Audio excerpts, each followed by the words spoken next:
I would like to welcome all of you on behalf of the following organizations: Chicago Japanese American Historical Society, Japanese American Citizens League of Chicago, Japanese American Service Committee, Chicago Japanese American Council, Japanese Mutual Aid Society of Chicago, and Full Spectrum Features. These organizations have worked as a single cooperative team since last September towards the culmination of this afternoon's program. Now I would like to introduce distinguished guests from the Consulate General of Japan in Chicago. Please stand when I introduce you. Consul General Mizoguchi-san.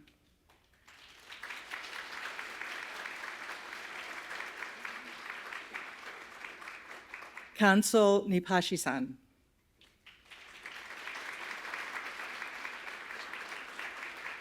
And Deputy Consul General Kishi-san.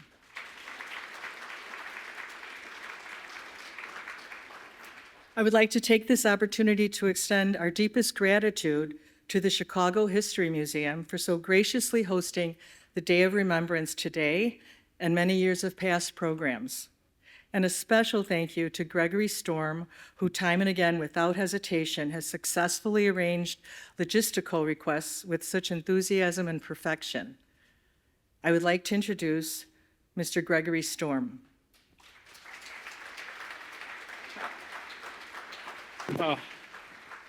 Thank you for that. Probably too kind of a welcome. I really appreciate it. Good afternoon, everyone, and thank you for joining us here at the Chicago History Museum, where it is our mission to serve as a primary destination for learning, inspiration, and civic engagement to connect people to Chicago's history and to each other. My name is Greg Storms, and I'm the Senior Manager of Public and Community Engagement here at the museum. Before continuing, there are two things I would like to do. First of all, I want to apologize on behalf of the museum. Closed captioning that worked during testing seems not to be working right now. However, it does work on mobile phones. There is a QR code that, as you came in, you can scan with your phone, and it will open you up to a scanning app automatically. You don't have to sign up for anything. It'll do it on its own, and you can follow along with captioning on there. Again, my apologies. Have no idea what happened. It worked during testing, but this morning decided not to. I appreciate your understanding there. Secondly, I would like to offer a land acknowledgement on behalf of the Chicago History Museum. The Chicago History Museum is situated on the ancestral homelands of the Potawatomi people who cared for this land until forced out by non-native settlers. The Ojibwe, Odawa, Peoria, Kaskaskia, Miami, Mascoutin, Sac and Fox, Kickapoo, Ho-Chunk, Menominee, and tribes whose names have been lost as a result of genocide also lived, gathered, and traded in this region. Today, Chicago is home to the largest urban indigenous population in the Midwest, and they continue to honor this land and its waterways, practice traditions, and celebrate their heritage. The Chicago History Museum acknowledges the contributions of indigenous communities and commits to an ongoing collaboration to share a complex and inclusive history. Thank you. Also, a big round of applause to our ASL interpreter. That is not an easy thing to.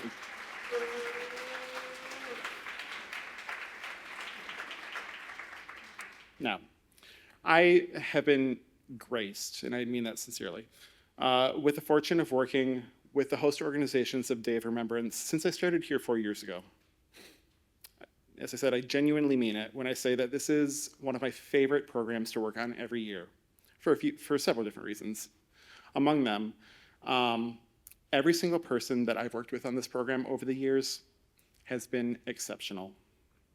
They all take this moment very seriously and work hard to ensure that you all have the greatest experience possible. On top of that, this history is so critical and always at risk of being forgotten or especially lately, erased. Without dedicated efforts to ensure that these stories are remembered, documented, and widely told, we all face the very real danger that they will be erased from public record. As we have seen, especially over the past year, the histories of social minority groups are being quite literally erased from public forums. It is because of the commitment of people like those who work every year on programs like this that we can come together to remember even the worst moments of our collective history, honor those most affected by it, and celebrate how far we've come since, so we can keep fighting for a more just future. I want to thank the sponsors of this program, which include Full Spectrum Features, Chicago Japanese American Council, Japanese American Citizens League Chicago chapter, Chicago Japanese American Historical Society, Japanese Mutual Aid Society of Chicago, and Japanese American Service Committee. I would also like to thank my colleagues here at the Chicago History Museum for making this day possible. It is truly a team effort. And lastly, I would like to thank all of you who join us here today in person and those of you who join us virtually. Programs like this that seek to better understand the past so we can all dream of a better future are only possible when the public supports them. And every single year, you all show up in ways that make me proud to be a Chicagoan and proud to humbly offer my services in honor of you all. At this time, please welcome the following students who will read the Executive Order 9066. Cody Thomas, Kailani Yu, Mari Yu. In spring 1942, the U.S. Army posted civilian exclusion orders, like this one, across the West Coast to carry out the forced removal of people under Japanese ancestry under Executive Order 9066. What you're about to hear is the language of a removal notice directing families, including U.S. citizens, to pack only what they can carry, leave their homes, and report to temporary assembly centers, the first step toward indefinite incarceration. Western Defense Command and 4th Army Wartime Civil Control Administration, Presidio of San Francisco, California, April 1st, 1942. Instructions to all persons of Japanese ancestry. All Japanese persons, both alien and non-alien, will be evacuated by 12 o'clock noon, Tuesday, April 7th, 1942. No Japanese person will be permitted to enter or leave the above described area after 8 a.m., Thursday, April 2nd, 1942, without obtaining special permission from the Provost Marshal at the Civil Control Station. The following instructions must be observed. A responsible member of each family and each individual living alone will report to the Civil Control Station to receive further instructions. This must be done between 8 a.m. and 5 p.m. on Thursday, April 2nd, 1942, or between 8 a.m. and 5 p.m. on Friday, April 3rd, 1942. Evacuees must carry with them on departure for the reception center the following property. A. Bedding and linens, no mattresses, for each member of the family. B. Toilet articles for each member of the family. C. Extra clothing for each member of the family. D. Sufficient knives, forks, spoons, plates, bowls, and cups for each member of the family. E. Essential personal effects for each member of the family. All items carried will be securely packaged, tied, and plainly marked with the name of the owner and numbered in accordance with the instructions received at the Civil Control Station. The size and number of the packages is limited to that which can be carried by the individual or family group. No contraband items will be carried. The United States government, through its agencies, will provide for the storage at the sole risk of the owner of the more substantial household items such as iceboxes, washing machines, pianos, and other heavy furniture. Cooking utensils and other small items will be accepted if crated, packed, and plainly marked with the name and address of the owner. Only one name and address will be used by a given family. Each family and individual living alone will be furnished transportation to the reception center. Private means of transportation will not be utilized. All instructions pertaining to the movement will be obtained at the Civil Control Station. Go to the Civil Control Station between 8 a.m. and 5 p.m. Thursday, April 2nd, 1942, or between 8 a.m. and 5 p.m., Friday, April 3rd, 1942, to receive further instructions. J.L. DeWitt, Lieutenant General, U.S. Army, commanding. Good afternoon, everybody.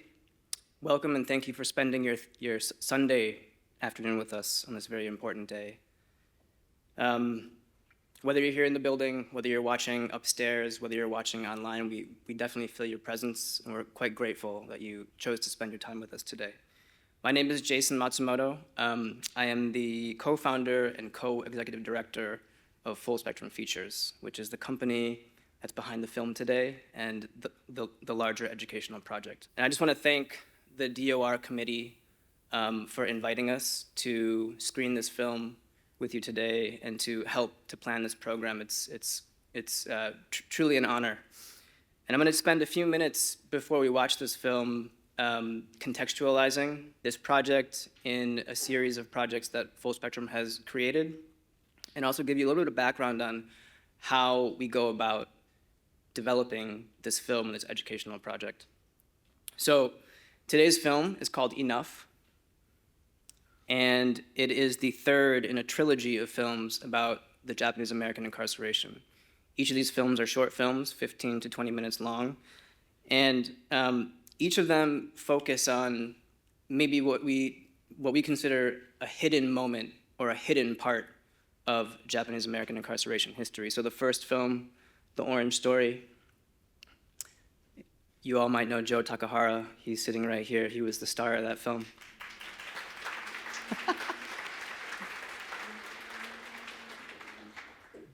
That film focused on the forced removal, or what it might have been like to pack up everything you own, to close your business, and then to be forced into a concentration camp. The second film, Resettlement Chicago Story, was about forced assimilation and the resettlement period. So this is after people were incarcerated, what it might have been like to rebuild from nothing in a new city, right? Not knowing anybody. And this third film is about the redress movement, and it's about maybe more broadly justice and repair. Our model that we've developed at Full Spectrum, so this is over a 10-year history of trying to think about the best ways to not just make a short film, not just make an educational website, but to really combine those two things so that it has the most kind of long tail of impact, so that people understand the nuances and the depth of this history. I don't know how all of you experienced learning about Japanese American incarceration, but for me, when I was in high school, there was maybe a paragraph or two, and things haven't changed that drastically. You know, it's up to really great teachers and educators to bring these things and bring these resources and bring these tools. There's no depth in the way that, you know, a standard history book teaches about this moment in time. So each of these three projects includes two different things. One is a short scripted film. So this is not a documentary, we call it a docudrama, right? So it's heavily researched, but it portrays a fictionalized version of what we understand to be this moment in time. And then we work with a multidisciplinary team. I'm gonna list some of the roles just so you can get a sense of like maybe how hard the management process is. But we bring together a lot of different skill sets. So scholars of the history, educators, community members, survivors, filmmakers, film crews, curriculum developers, game designers, web designers, accessibility consultants. And what we do is we embed the film inside of an educational website and then distribute that across the country so that teachers, educators, students, the general public can really dive deep into the history, primary sources, secondary sources, after experiencing a short film that we hope humanizes this history, puts a face to this history, and allows people to feel something and to feel and experience what it might have been like to go through any moment in this history. So today, we'll be screening the film, Enough, and then in the fall of this year, we'll be releasing the full project, which is called Reckoning with Redress, and that will include an immersive game as well as an interactive learning website.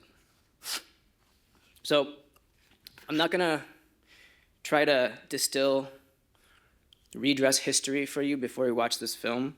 It's like a 60-year movement that in some ways continues. But one important thing I wanted to mention before we start. So on the back of your program, we talk about maybe a culminating moment within the redress movement. And that moment was when, in 1981, 750 survivors, descendants of survivors, and allies gave testimony in 10 cities across the US. They gave this testimony in front of an official government commission, but they also gave this testimony in front of their friends, their family, their community, and their allies. Chicago was one of those cities, was one of the 10. And in 1981, the hearings were hosted by Northeastern Illinois University in what is now their Alumni Hall. And we got to film the film you're gonna see in the exact room where those testimonies took place. And you can imagine, I think for me, you know, kind of running in and out and like working on this film in that space, there was something about the spirit, something about the energy of being in the exact same place where many of our community members, folks who are in this room, were part of organizing those hearings or even gave testimony themselves. And I want to share one story with you. So I'm going to mention a name, Bill Yoshino.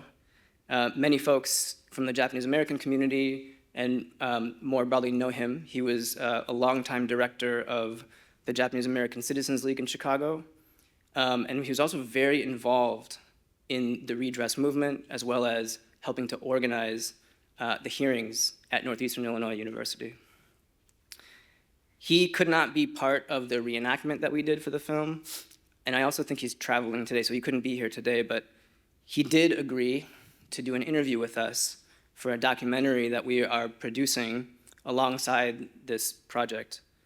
And when he finished his interview, so I was there, and we were on Northeastern Illinois' campus, and it was the day before filming for the short film began. We were doing these interviews in the library at NEIU. And he finished his interview, and I was the one to walk him out. And on our way out, I said, hey, Bill, I know you can't be here tomorrow, but do you want to go see Alumni Hall where these testimonies took place? And he was like, yeah, sure. So I walked him in to this room, and then he took kind of 2 steps forward and was standing in front of me. And it was the first time he had been back in that room in 43 or 44 years. And he turned to me and he was like, this is a lot smaller than I remember. And then he kind of took a breath, he like stood for a minute, and he started to describe what the room looked like in 1981. It's like the tables were here, the registration was here, the testifiers were facing this way, the dais where the commissioner sat was right there. He remembered scrambling to find testifiers, to make sure that they were on time so that the program ran smoothly. And he remembered the NEIU staff running around very frantically to find chairs, more and more and more chairs, because so many people from the community, so many allies were coming and showing up to listen, to bear witness, to show support. And you know, I was standing behind him, and for me, it was like this moment where I think so much came together. Like we talk about often, you know, we work in film, so Full Spectrum is a film company. We have a social justice mission, and we don't exist outside of the film industry, which has traditionally been a very extractive medium, right? Plucking stories out, commercializing them, and then turning them into entertainment. And it's been really important for us to think about how we can do that process differently. And standing behind Bill as he, for the first time in 44 years, remembered what that space looked like, it was a moment for me where like this idea of community engaged storytelling became so real. This idea of like, how do we work with community throughout the process of filmmaking, throughout the process of distribution is very important. I just want to give you a few examples of other ways that we do that. So before anything was written for this script, almost 2 years of oral histories were collected, a ton of research. We worked with the Japanese American Citizens League to digitize like 4 to 6 boxes of their redress files in partnership with Densho. We held community screenings at the Japanese American Service Committee where we watched footage from the 1981 testimonies and had discussions with people who were in the room or people who helped to organize. This film exposes some hard truths about that moment in time. And we felt those truths were very important to not shy away from. And we also received a lot of feedback from the community about maybe how we could do that in a way that still honored the history and allowed people to continue on their healing journey. And we did. We worked very closely with the creative development team and adjusted things in the script based on those conversations. And then for the film, we did a very large community reenactment where we knew that people would be hearing these hard truths and maybe in some cases reliving that moment from 1981. And we did a lot of work to set that up. We did a lot of work to prepare people to enter that space, that mind space, but also that physical space. And the work continues, and it includes today. So after the film, we'll have about a 5-minute exercise to help all of you land softly and to think about what you feel, what emotions are coming up for you. The last thing I'll say is that it takes a true village to make a film. It takes a true village to turn what we're doing into this large educational project. And I know that many people in this room, many people upstairs, many people watching online were a part of it, whether they were on the film crew, whether they were in the cast, whether they were part of our community extras. And I know Brian T. is also here with his family today. And I just want to thank Brian. Yeah.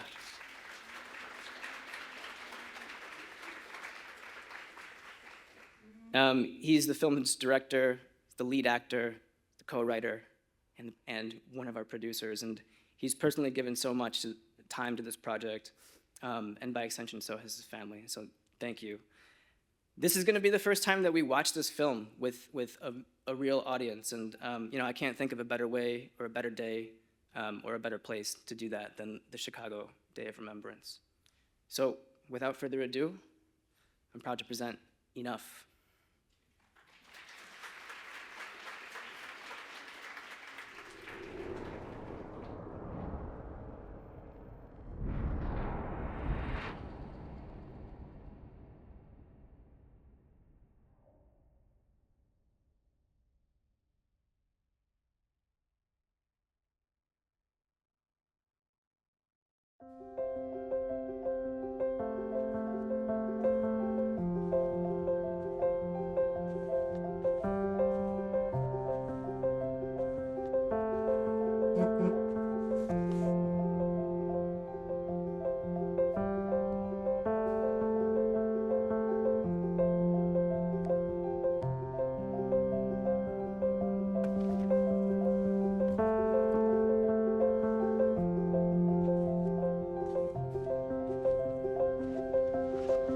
Oh, I'm sorry. Doing research? Sorta. Light reading. What's the assignment on? Legal and social histories of reparations. Let me show you something. I don't even know why I'm here. Gotta start somewhere. Did you know this history happened on this campus?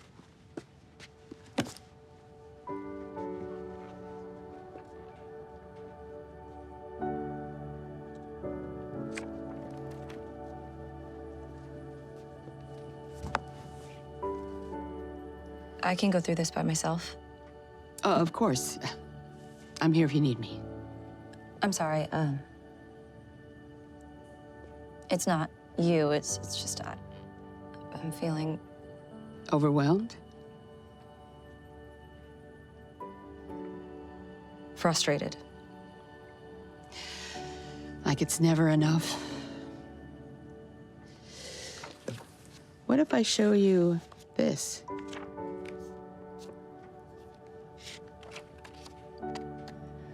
Wrangell report. The study conducted during World War II that found that Japanese Americans weren't a threat was buried by the government to justify moving them into incarceration camps. I mean, that's messed up, but, like, What does this have to do with your assignment? yeah.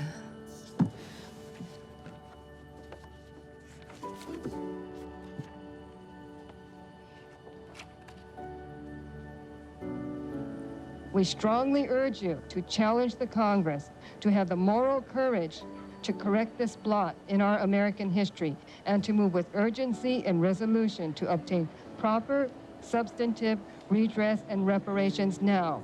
Any compromised recommendation will be a compromise of justice. Thank you. You're gonna be late. If I'm late, you're my accomplice. And your tie is crooked. Fix it for me. Seem nervous. Didn't realize you're my mood ring. Oh, thought it was your accomplice. Better? Don't you do this sort of thing for a living? Not the same kind of law. I mean, I'm pretty sure I saw Ethan's OG-chan in there, and he's like a retired farmer, which makes you Perry Mason compared to him. Perry Mason would know never to underestimate Ethan's OG-chan. Seriously? What's up with you? I settled divorces. Yeah, well, seems like that might actually come in handy again.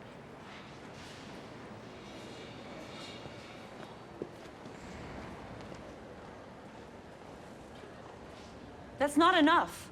They knew we weren't a threat and they locked us up anyway. They deserve to pay us back for what they did. We're not going to guilt the U.S. government into I anything. think this is what they mean by irreconcilable differences. We need to go through the process. Take that seat right there. Try not to feed the flames. Too many of us are afraid to call out the people who carried out this injustice. We have to follow the We're all rules. here because we did that. We were in the camps. You weren't even born yet.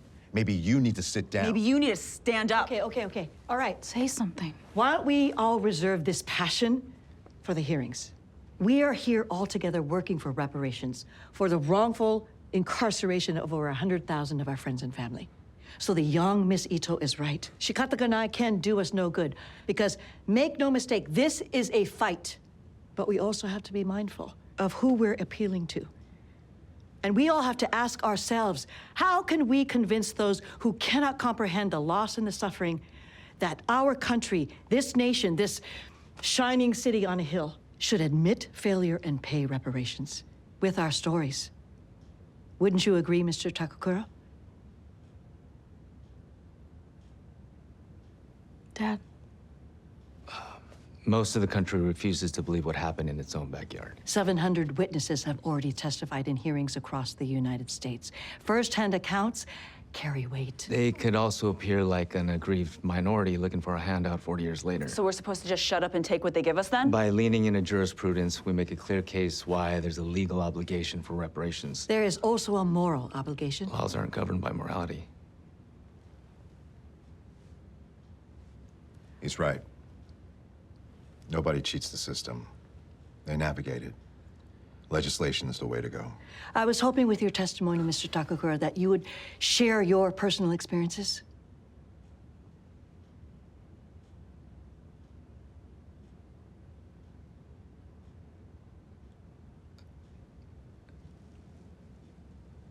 I was just a kid when we were in the camps. What do I have to say? You've got to be kidding me. Tell me you have a plan at least. Everyone has a story. I think we should reconsider. You've had your chance to say your piece.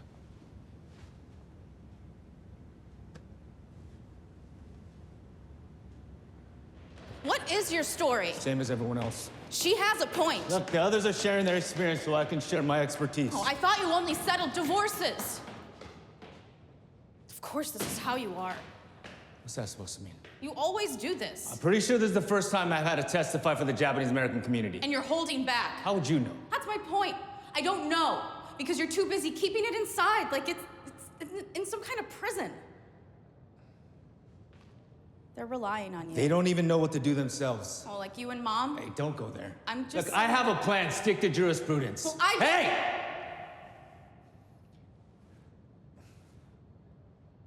Just don't go inside until I'm done.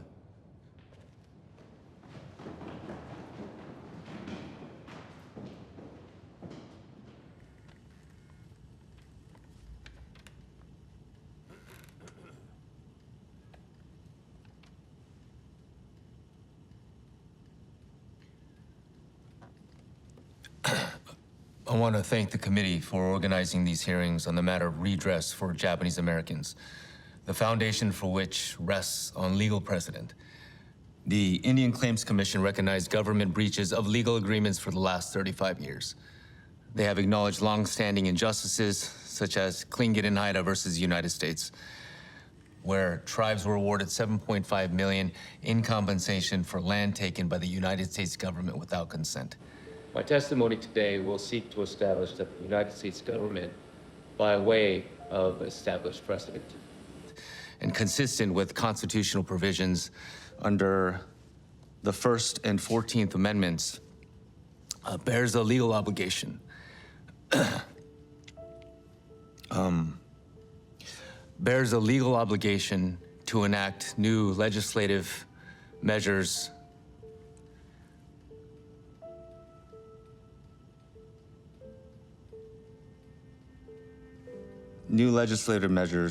for the purposes of direct monetary compensation for the constitutional breaches committed against the Japanese American community.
We are at Hart Mountain from October 13th, 1943 to March 7th, 1945. My mom, my dad, my sisters Judy and Karen.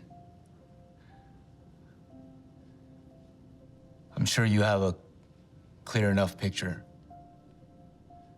I don't need to tell you what it was like being locked away.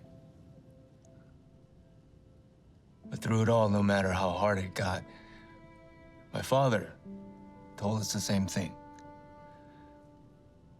To just keep our heads down. To endure. Even when we were only given $25 and a one-way ticket out, he told us to keep our heads down and endure.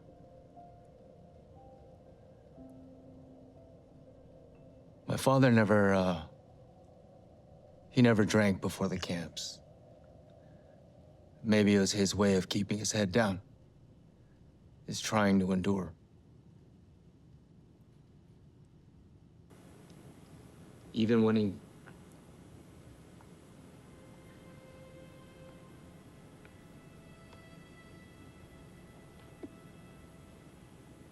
Even when he got physical, he'd apologize. Even when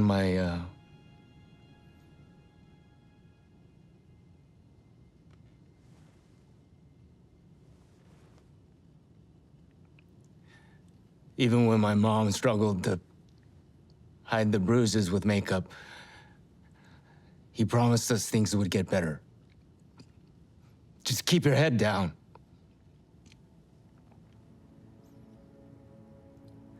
And so we did. We endured our entire lives until he died a broken man. Who, if it wasn't for our mother who protected us, would have completely broken everyone around him. You see, it wasn't just the years we were in the camps.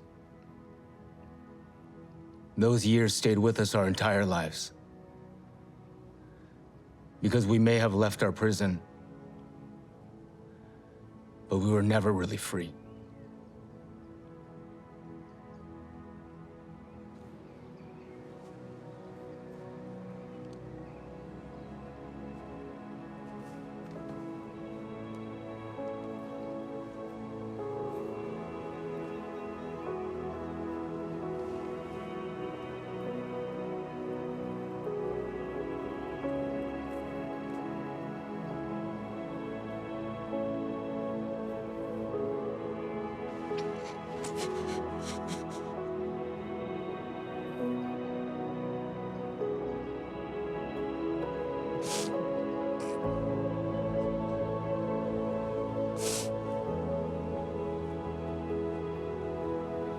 It wasn't just the years we were in the camps. Those years stayed with us our entire lives. Because we may have left our prison, but we were never really free. The U.S. government awarded each surviving person of Japanese ancestry who was incarcerated $20,000 and issued a formal apology acknowledging wrongs that were committed and the lasting pain inflicted. It should have been more. My father thought so too.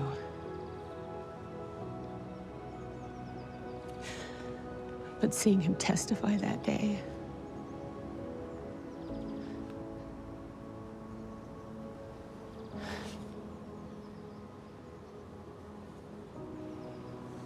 It was enough.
by yourself, or you are just by yourself.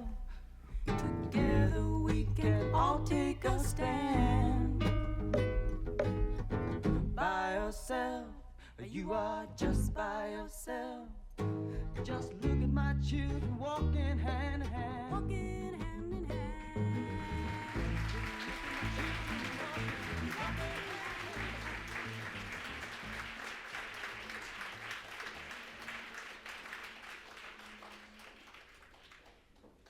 All right, thank you, everybody. My name is Dr. Ashley Chamey McNeil. I'm the Director of Education and Research at Full Spectrum Features, and I have had the honor of being on this project and being an extra in the film alongside the amazing creative team.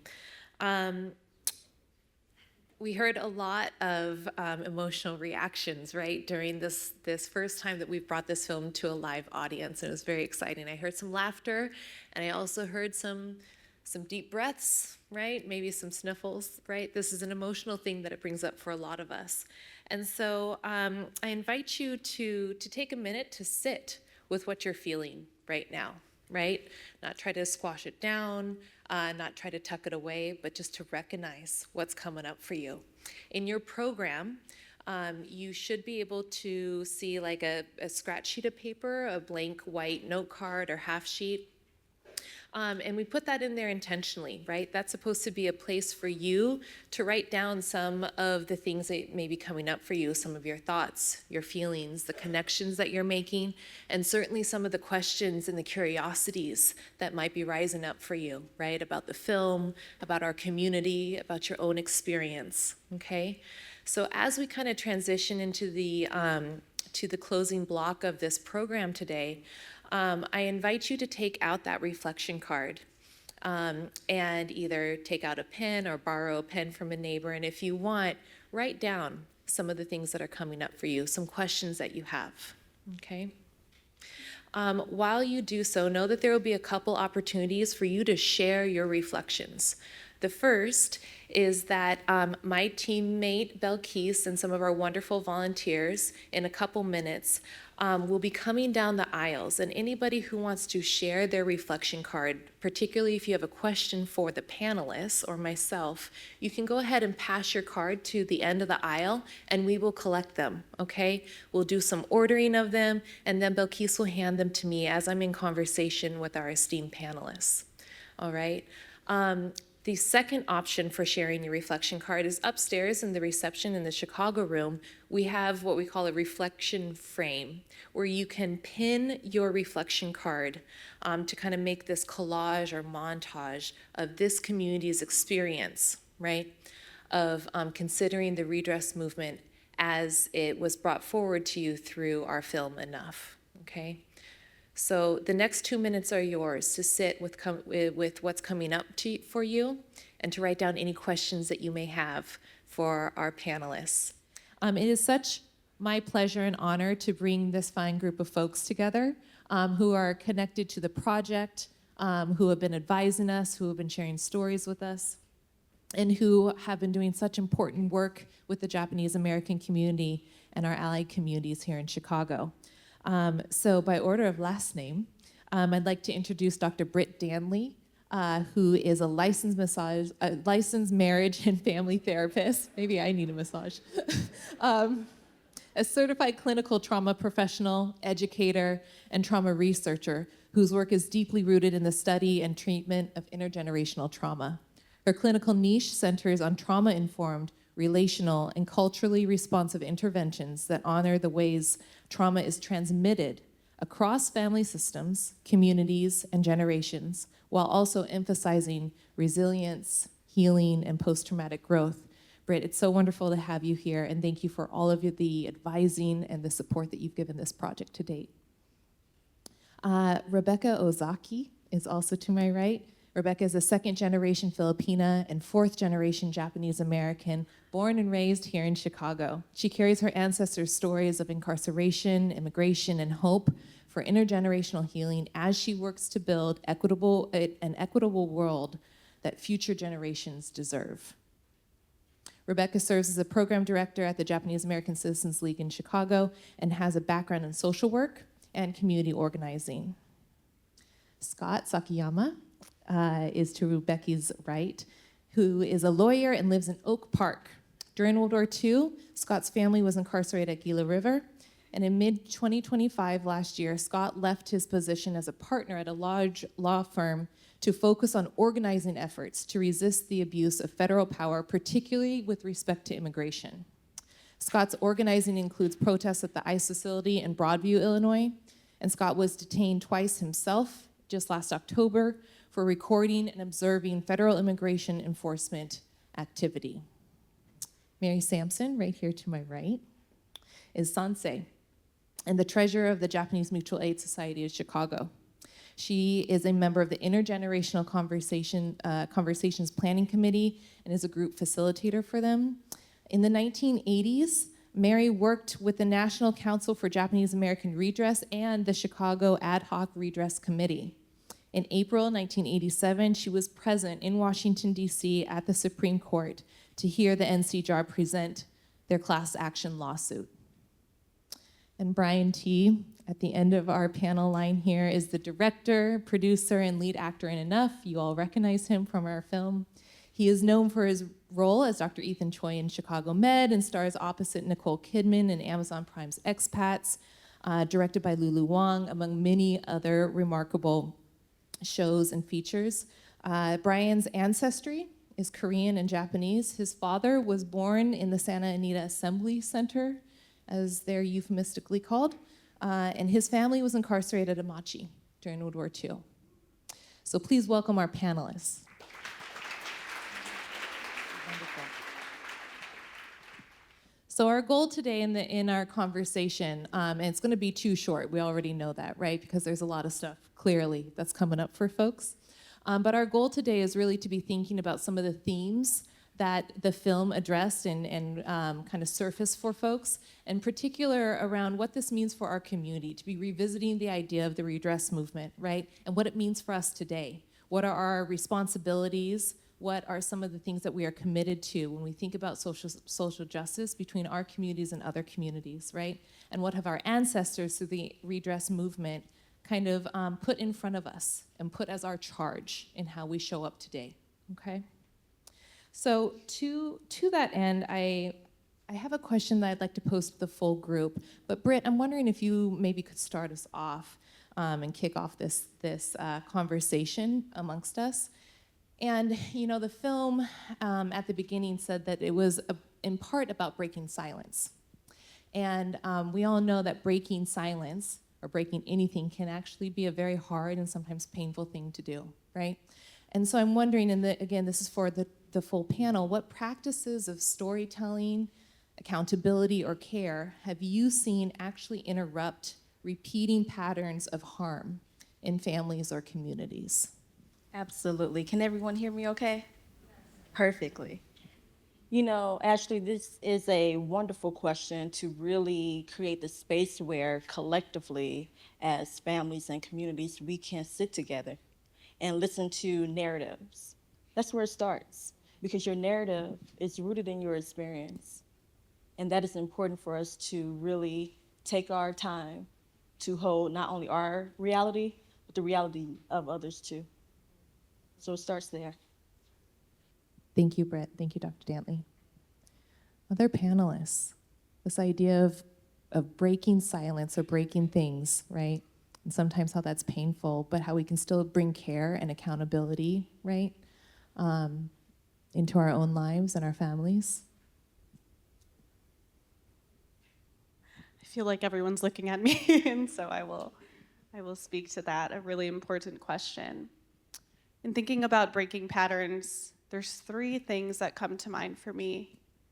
The first is really not even just the act of storytelling itself and how powerful that is, but even before that, like the step before that, really what are the conditions that allow someone to have the bravery to speak up? It's a risk to tell your story.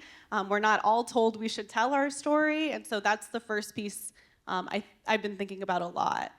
The second piece is that I've seen the most, I mean, who's to tell, you know, generations down the line, but for me, it's the hard conversations that are the things that are going to break the patterns of harm and the cycles that are happening. If we have tension or disagreements, in families or community, I think it's the most important practice we can do is address that. And that's the hardest thing to probably try to do, right? I've had conversations with community members that were hard. We disagree on things, and yet I feel closer to them because we had those conversations. And so that's two. I think number three, because I had to say this, and Mary is on the committee for this as well. 3 years ago, JCL Chicago, Nikkei Uprising, and other community leaders from churches and other spaces started a program called Intergenerational Conversations, Ripples of the Past. And that program brings together Japanese American, Nikkei identified folks to come together and really unpack and talk about the impact of incarceration on our lives today and through time. Like, what have we seen come up in our families? Like the film, hard themes of things like alcoholism or just being silent, not wanting to share our stories.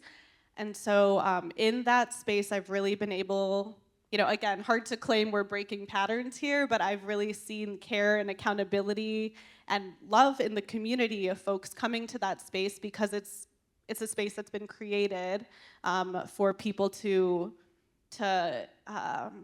feel safe and share. And I think the way that this group came together and the way that we continue to move is hopefully breaking those patterns and building that space for people to have the bravery to share their story and to have hard conversations. Thanks, Rebecca. When I think about changing patterns of harm, I think about my dad's stories. I was different in the sense that even as a young child, my parents talked about what it was like to be in camp. And what I loved about my dad's stories were they were coming of age stories. So my dad was 22 when he was at Tule Lake. He was a young man. And he told lots of stories. And through them, I learned not just what was going on in camp for people like him, but what he was like. What was my dad like as a young man? And so it was kind of like a twofer. I got all this extra kind of information. And that's really, when I think about it, how I got started to be involved in redress was from hearing my dad's stories. Because it was a way that I could interact with what was happening in camp, because he was telling me a story and I was asking him questions.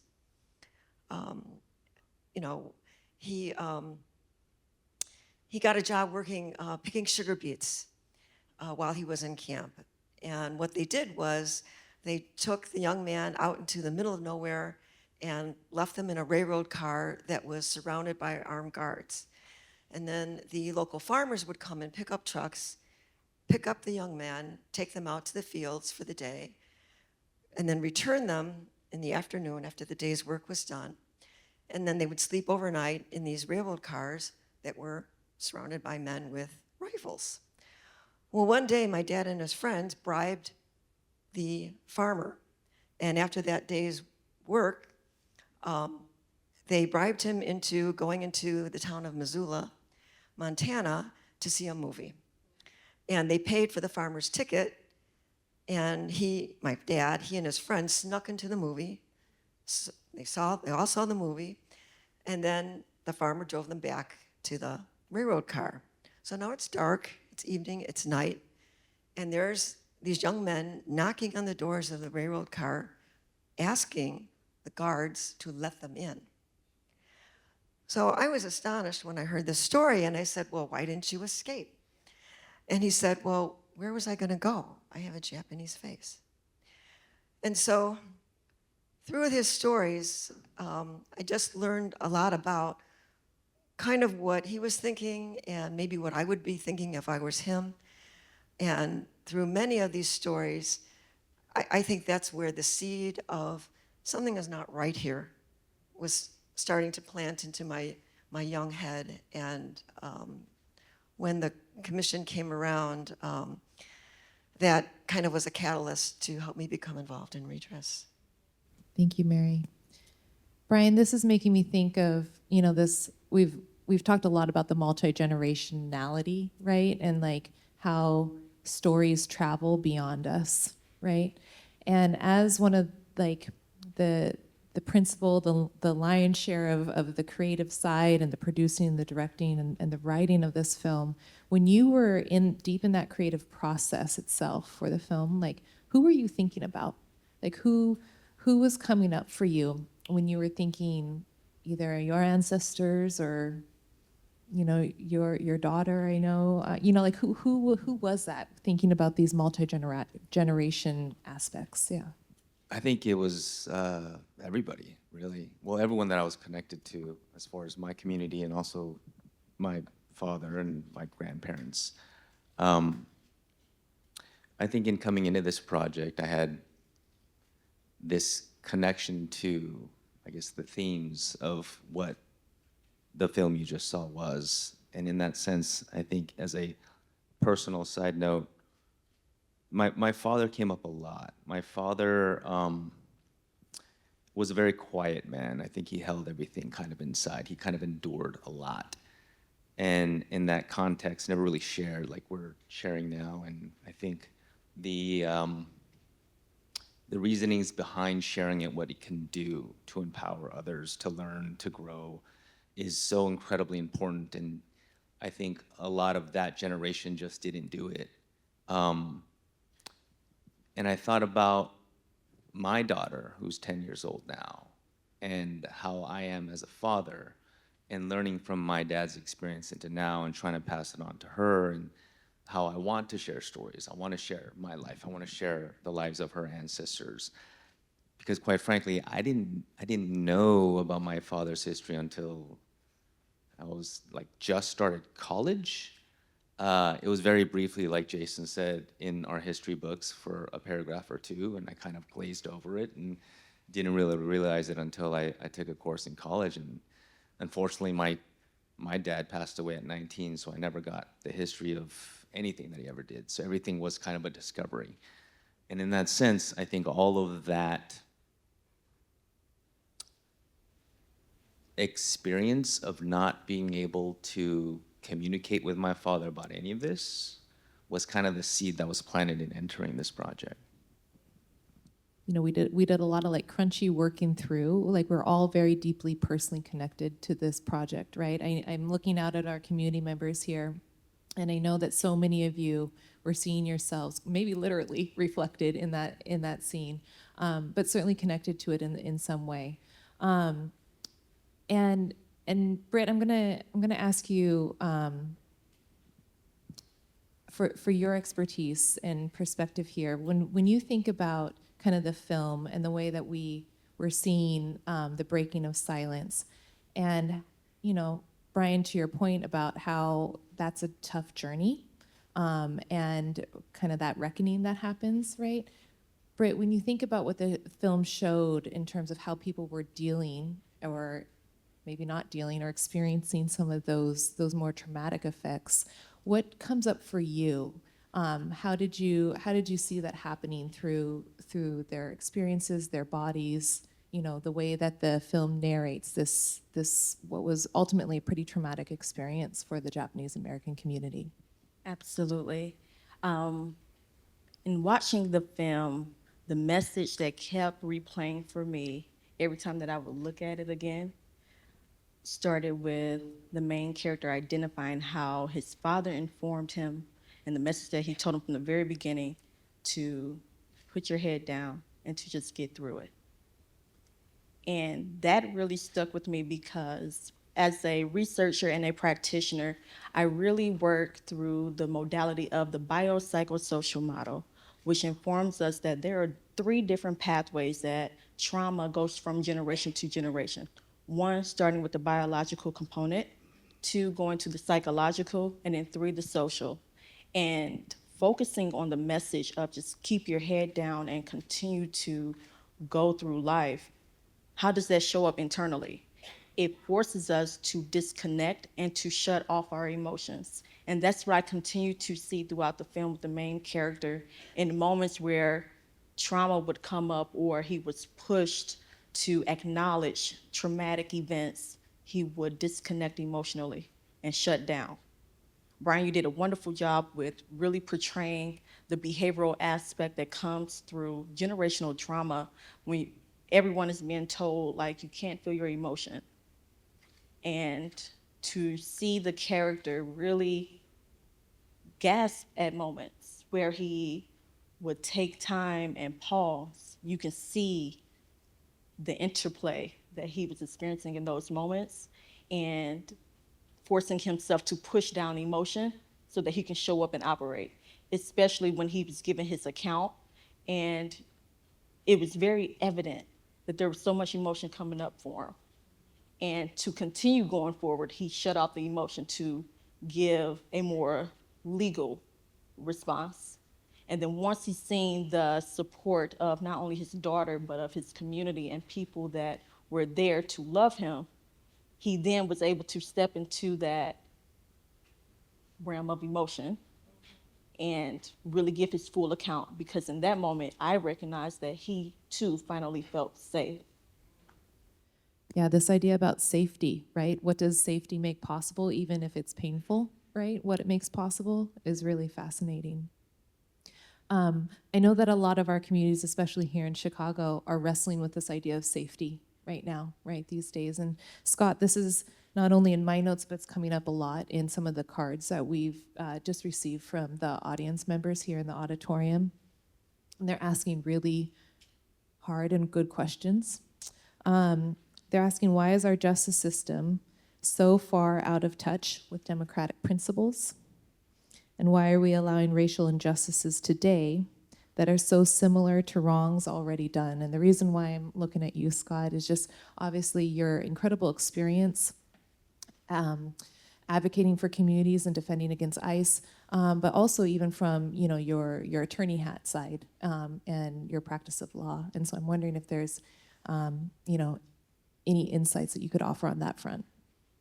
So I don't think we should be surprised that the justice system is completely unable to handle what is going on today or to provide any form of safety, given how the justice system reacted to the Japanese incarceration during World War II, right? The Supreme Court validated that at the time. So what we're seeing today is the same thing, and we shouldn't be surprised. Several times, I know Jason and then Brian mentioned this, when we learned about this, it was a paragraph, right? We didn't spend an entire semester learning that when the federal government targets a group that they know is not dangerous, but they're gonna call them dangerous, and they're gonna rip them out of their lives and send them places, that is gonna have generational trauma. We didn't spend a semester learning that. You got a paragraph of that. And so it's not surprising that today we see the same thing, because there wasn't enough storytelling about it, in my opinion. Yeah, we're starting to hear this motif kind of come up, I think, around how storytelling and narrative, right, can in some ways provide safety, provide an avenue, even open up possibilities for healing. Becky, we know though that getting to that point, especially historically when we had, three major groups in particular who were really kind of strategizing around the redress movement, and Mary, this can go to you too, that it was not a straight shot, right? And telling the stories and how to tell the stories was sometimes in contention around how to go about it and the strategy to fight for redress. And yet today, I often hear the Japanese American redress movement kind of being upheld as maybe a gold standard of sorts, right? Because we were successful. The Civil Liberties Act of 1988 was passed. And yet it didn't come without costs, right? And so my question to both of you, actually, if I may, is how do we talk about redress, the Japanese American redress movement, as a model without necessarily treating it as a prescription? Because not everybody was on board with a single vision, and a lot of us would argue it wasn't entirely successful. that it came at great cost to other communities as well. So how do we square that when we think about the model of the JA redress movement and what can be transmitted to today and what can't be transmitted to today? Wow, there's a lot there, but there was a lot happening in the 80s that was very fraught. It's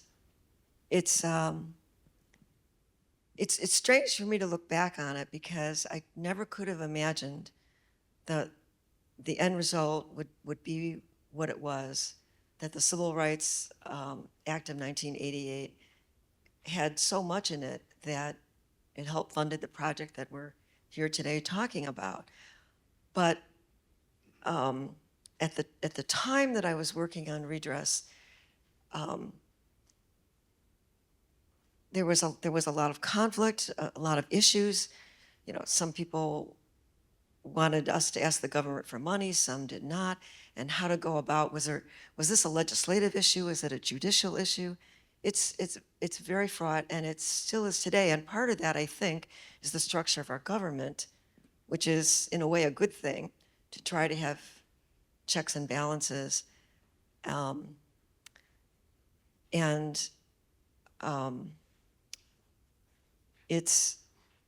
What happened was different groups were simultaneously, because they were actually in disagreement with each other, working on different avenues of our government for the redress. So there was the lawsuit, but there are lots of differences in the lawsuit group, as I think there were in the legislative group. But because both of those groups were working at the same time, putting this simultaneous pressure on Congress, in retrospect, I believe that that's what tremendously helped influence the passing of the civil rights lawsuit. So I guess it's tricky because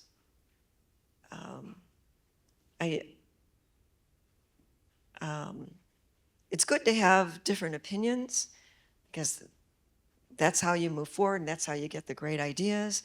But the disharmony at the time was very unsettling. And so maybe that's part of the lesson to be learned, is to strike a balance between how you go about things and how you treat people who have the same goal as you do but feel differently. It's a complex lesson, and I don't know that I have the answers.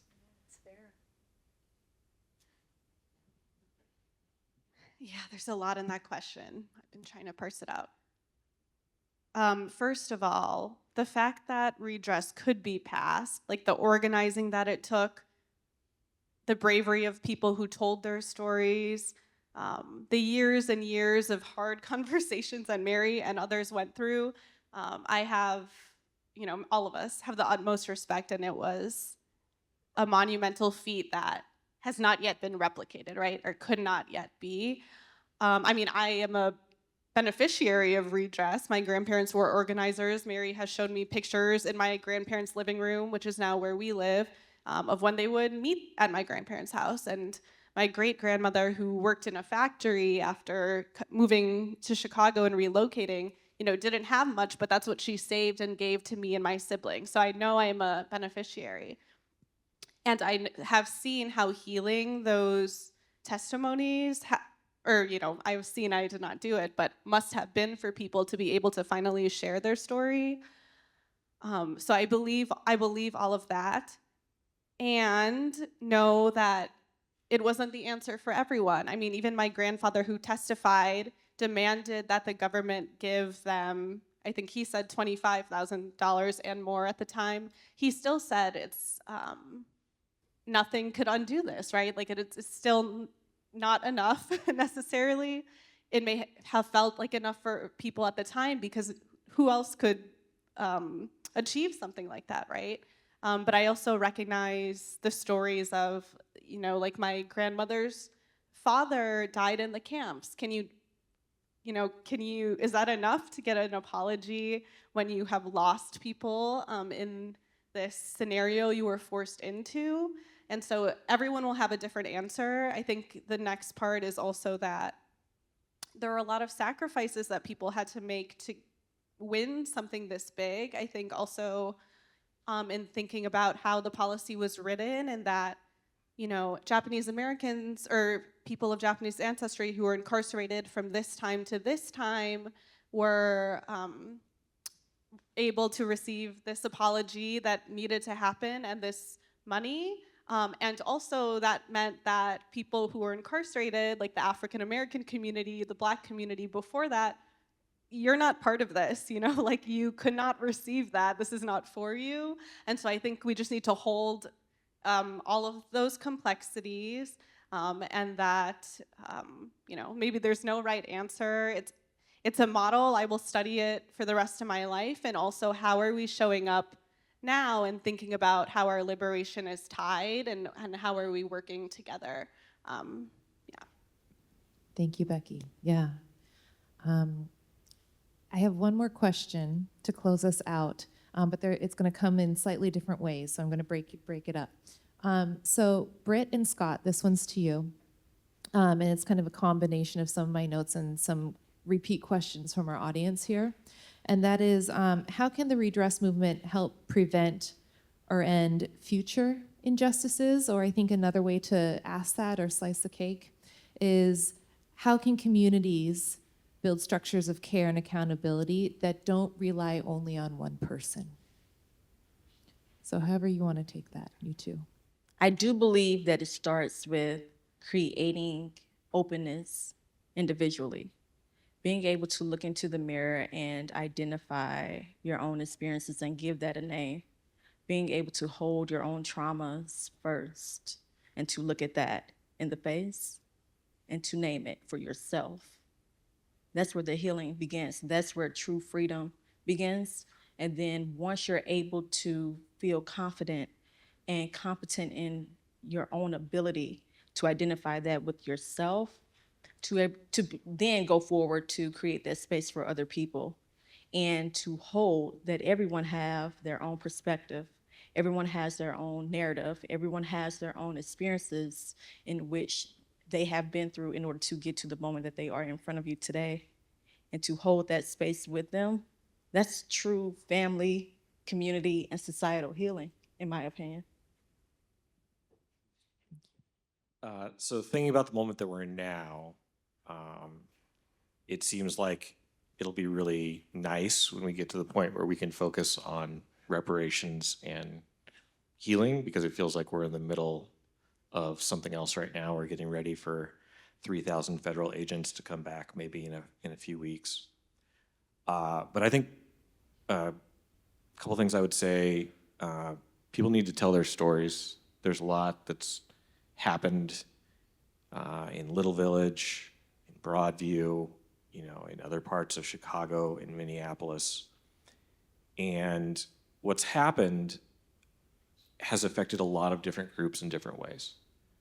Like, I think Little Village may need something different than what the Polish community needs in Chicago, than what the Somali community needs in Minneapolis, than what the responders in either city need. But all of those people, all of those groups are going to need help and healing. And I think one of the really beautiful things in the response to what's going on is there's been a lot of real grassroots and autonomous organization. These groups pop up and they don't have a leader. They're very horizontally structured. They're not hierarchical. And so to the extent that that organization, that form of organization can continue, I think that hopefully when we get to a point where we can focus on reparations and healing, that hopefully that structure can continue. Thank you, thank you. Brian, Becky, and Mary, I'm wondering, you know, even when we're, you know, as Scott was saying, like maybe we're not quite at that point yet, or it feels like we're in the midst of a deep, dogged fight right now. But I have a feeling, a gut feeling, right, that there's still these glimmers of hope, right? And Scott, I think you were even gesturing, and certainly Britt, you were speaking to that. And I'm wondering for you three, right, when you think about hope, and certainly what we learned about the redress movement and where hope emerged, right? Where do you pull hope from for yourself when you, in your own family, in your own storytelling, your work, your own activism, and the way that you show up?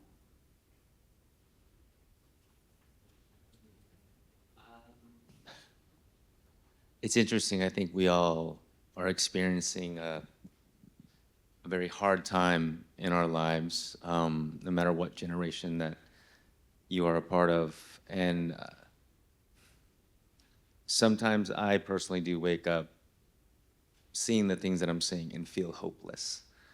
And I think that was a theme coming into this project, is to try to identify what hope is, what that means, and what we can do to maybe manifest some of that. And I know that the redress movement was a story that happened in the past, but I feel like it's so relevant today from the things that we're experiencing now. And what I find hope is, especially through this project, the history and the people that were involved in these movements, whether it was this movement, whether it's a civil rights movement, for any movement.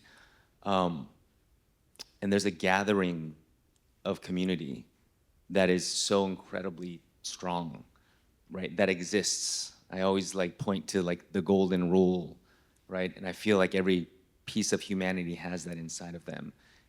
And my hope, but what I've always reflected in history, is that the majority of people do have that golden rule, do have that wanting to better ourselves and our community, and especially our families. And that's where I kind of pull my hope from the history that I've experienced, the history that I've learned from, and especially moving that forward in the hopes that, as far as the community and everything that we're experiencing, that we all know, and we're all gathered here, and for the greater masses of our community and our livelihood, that I always feel like that hope exists inside me and amongst amongst everyone, especially through the hardest times, because I feel like, as far as us as a society and a humanity, we all live by that golden rule. And that's where I always kind of stem from, as far as hope is concerned. Well, I think that hope is a muscle, and that it's something that must be nurtured and exercised. And so I look to hope in a lot of places. I consider myself a spiritual person, but not necessarily religious. And so I have that kind of feeling of peace and hope. But I also look to my relationships and my family and friends. And I try to surround myself with people who can help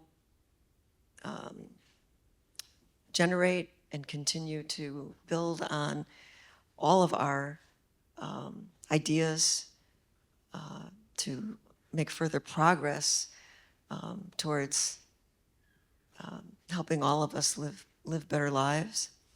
And so it's a multi-level kind of thing, because some of it's within myself, and a lot of it is beyond myself. But I do find a lot of strength and hope in others, and for future generations, I admire their energy and their passion, and I think, similar to Brian, that in everyone there's an element that is hopeful, that is working towards the best in humanity.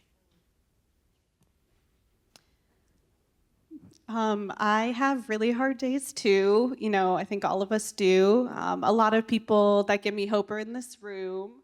And so I'm just going to name that. I do want to share a story, and that, let's see, on Thursday, JCL Chicago Nikkei Uprising and other community members held a vigil at Broadview.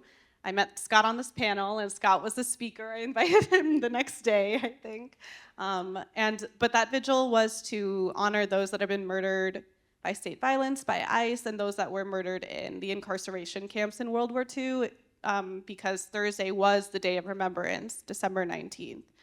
And so we were at Broadview. We had about 80 people there, and it was really powerful. We were able to read every name out loud and honor them through a Buddhist ritual with incense. And so actually today, this vigil was on the front page of the Tribune. Tonko Doi is here and is a rock star. I'm just holding the mic for her, not doing anything else in the photo. But we showed the photo to my toddler, who is 3 years old, 3.5, he'll correct, this morning. So it's me next to Tonko Doi. I'm just holding the bullhorn, and he's like, I want one of those. And I was like, oh, what? Like, he's like, I want a bullhorn. And I was like, okay, like, are you gonna use your voice? And he's like, yeah. And I'm like, what would you say? And he said he would say, I want everyone to be kind. Like, this kid loves a chant, but that's what he told me this morning, like, before I came here. And he said, I want everyone to be kind, like, period, you know? And that to me, I mean, his middle name is literally Justice, so I'm hoping this all catches for him. But that to me gives me hope that, you know, the next generation they can already understand what is happening in front of them, right?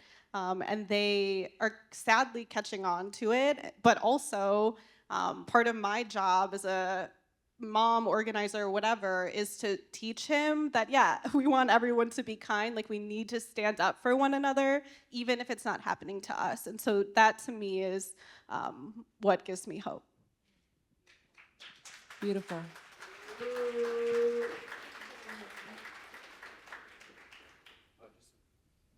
Just real briefly, the day after Alex Preddy was shot, there was a discussion in the rapid response group that I'm a part of. And this has people that are teenagers in high school, and it has grandparents, and it has PTO moms, and it has people that I'm very close friends with, and it has people that I worked very hard to make sure they didn't get elected to local office the last election. Like, it's a group of people that have really come together. And the thing that they were talking about was they were signing up for a first aid course. And they were signing up for a first aid course because they wanted to be able to do whatever they could if we went out on a call and one of us was shot. And this was the day after the federal government had just murdered the second person in a few days. And this was a group of people that they weren't running away. They were gonna go out again. And they just wanted to be as best prepared they could to take care of each other. And that is just such a strong community, and that courage is amazing, and that gave me a lot of hope. Britt, last word of hope. Do you want to close us out on any hope, gesture of hope from you? What gives me hope today is being able to see gatherings like we have right now.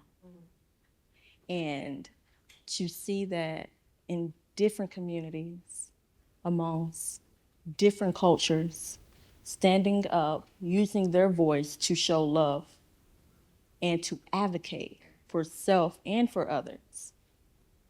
That gives me hope.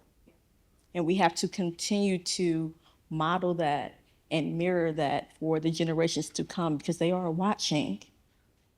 And if we continue to do that, now we're interrupting those negative generational cycles to create more positive ones that's rooted in love, that's rooted in collaboration, that is rooted in unity. And that gives me the greatest hope. Thank you. Please thank our panelists. And this wonderful conversation, hopeful conversation. Thank you. Thank you very much. And thank you for your generosity of time and as we made up time on the back end here. So we'll go take our seats again and we'll close out the program. Thank you so much.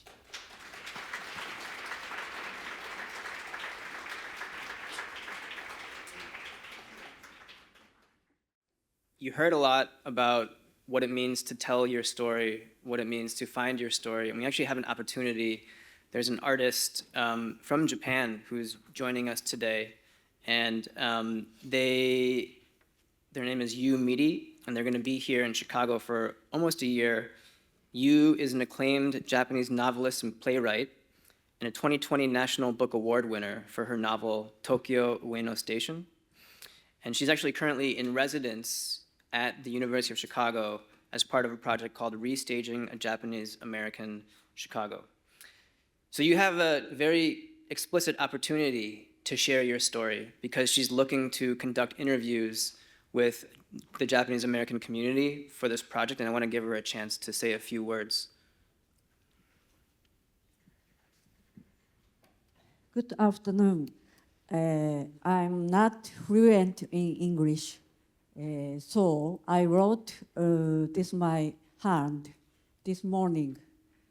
I'd like to read it. Today is not a celebration.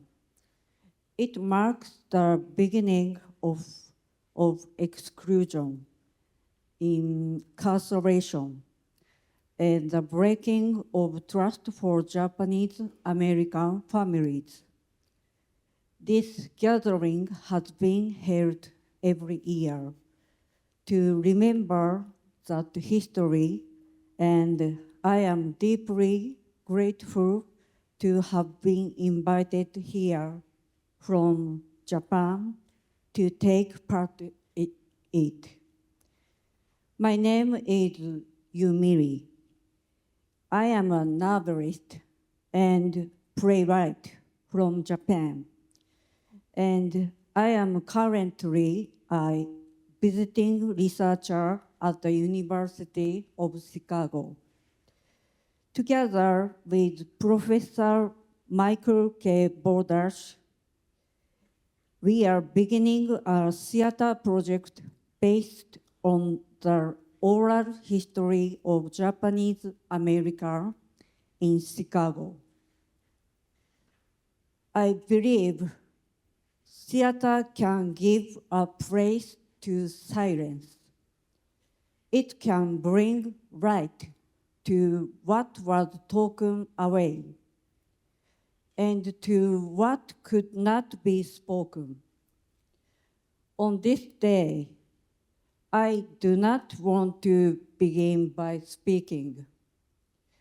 I want to begin by listening, by meeting your faces and hearing your voices. Thank you for welcoming me into this remembrance. Thank you.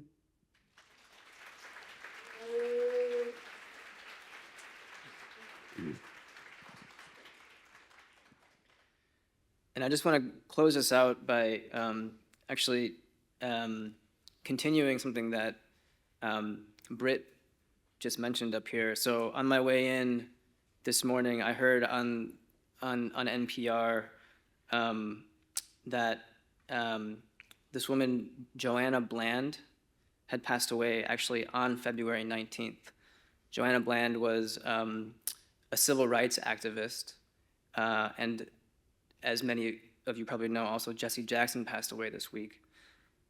And when we learn about the history of redress for Japanese Americans, you actually learn that so much of the movement, so much of the strategy came from and was born out of the civil rights movement, the anti-Vietnam War movement, the Black Power movement, the Third World Liberation Front at San Francisco State and Berkeley, and the Asian American movement. And so all these things are intertwined: multiracial, multi-ethnic, multi-generational, multi-class. And that is what we need right now. And so I encourage you to join us upstairs for coffee and tea. There's many organizations who are tabling who have ways to get involved, to tell your story, to join in action, a broad view, and to find your way to get involved so that we can push against what's happening in Chicago and in this country. Thank you so much for coming to the Day of Remembrance 2026, and we'll see you upstairs.